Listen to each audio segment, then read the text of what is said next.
વડોદરાની એક પ્રતિષ્ઠિત શાળામાં શિક્ષકના વળતરને લઈને ગંભીર વિવાદ સામે આવ્યો છે।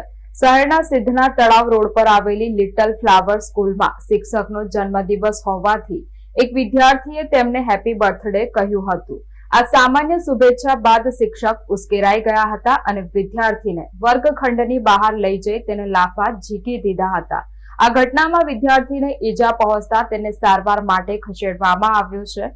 સમગ્ર મામલો નવાપુરા પોલીસ મથકે પહોંચતા પોલીસે પણ તાત્કાલિક કાર્યવાહી હાથ ધરી છે। વડોદરાના સિદ્ધના તળાવ રોડ પર આવેલી લિટલ ફ્લાવર સ્કૂલમાં વિદ્યાર્થી સાથે મારપીટની ઘટનાએ વાલીઓમાં રોષ ફેલાવ્યો છે। શિક્ષકના જન્મદિવસ નિમિત્તે એક વિદ્યાર્થીએ તેમને હેપી બર્થડે કહી શુભેચ્છા પાઠવી હતી। જો કે આ વાતથી શિક્ષક અકળાઈ ગયા હોવાના આક્ષેપ છે। ત્યારબાદ વિદ્યાર્થીને વર્ગખંડની બહાર લઈ જઈ તેને લાફા ઝીકી મારવામાં આવ્યા હોવાનું પરિવારજનોનો આક્ષેપ છે। મારપીટમાં વિદ્યાર્થીને ઈજા થતા તેને સારવાર માટે હોસ્પિટલમાં ખસેડવામાં આવ્યું હતું। ઘટનાની જાણ થતા વાલીઓ નવાપુરા પોલીસ મથકે પહોંચ્યા અને શિક્ષક સામે ફરિયાદ નોંધાવવાની માંગ કરી છે। પોલીસે પણ સ્કૂલમાં પહોંચી સમગ્ર ઘટનાની માહિતી મેળવી અને આરોપી શિક્ષકને પૂછપરછ માટે પોલીસ મથકે લઈ ગઈ હતી। ઘટનાને લઈને સ્કૂલ સંચાલન સામે પણ અનેક સવાલો ઉભા થયા છે। ઉલ્લેખનીય છે કે લિટલ ફ્લાવર સ્કૂલ અગાઉ પણ વિવિધ વિવાદોને લઈને ચર્ચામાં રહી ચૂકી છે। હાલ નવાપુરા પોલીસ સમગ્ર મામલે તપાસ ચલાવી રહી છે અને આગળની કાયદેસરની કાર્યવાહી હાથ ધરી છે।